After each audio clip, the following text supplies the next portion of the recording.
জন্য যে আসলে এই বিষয়টা কি। জি, তো আসলে আল্লাহর রহমতে আমি খুব খুশি আছি যে এর আগেও আপনি বলছেন যে দুইটা হইছে এই গরুটারই, এই আগে দুইটা হয়েছে। তাহলে লক্ষ্যে একটা গরু আপনার।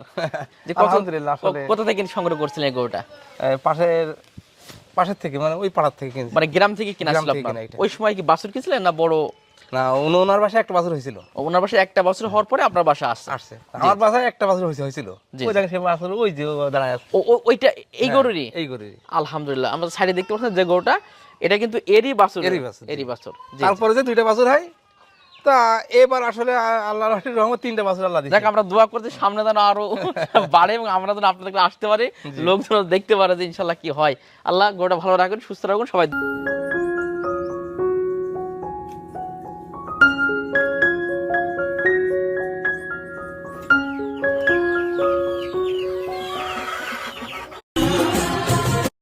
I won't give up. I know that. No matter how many times I break down, lose courage, and see no way forward, I will keep fighting.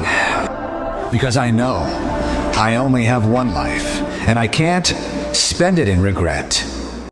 It remains the same. সফলতা কোনো তারিখ নেই, কোনো বার নাই। তাহলে আপনি কেন বলতেছেন কালকে করবেন, পরশু করবেন, সামনের মাস থেকে শুরু করবেন? যা করার পরিকল্পনা এভাবে তিনটে বাছুর একসঙ্গে দুধ খাওয়া আল্লাহর রহমত এবং নিয়ামত। দেখুন যে এই যে গরুটা আছে, এই গরুটার কিন্তু তিনটে বাছুর হয়েছে। আমরা সচক্ষে দেখার জন্য বহু দূর থেকে আমরা চলে আসছি আমাদের এই ভাইয়ের কাছে, এবং সচক্ষে দেখার পরে সত্যি অনুভূতিটা কিন্তু অন্যরকম।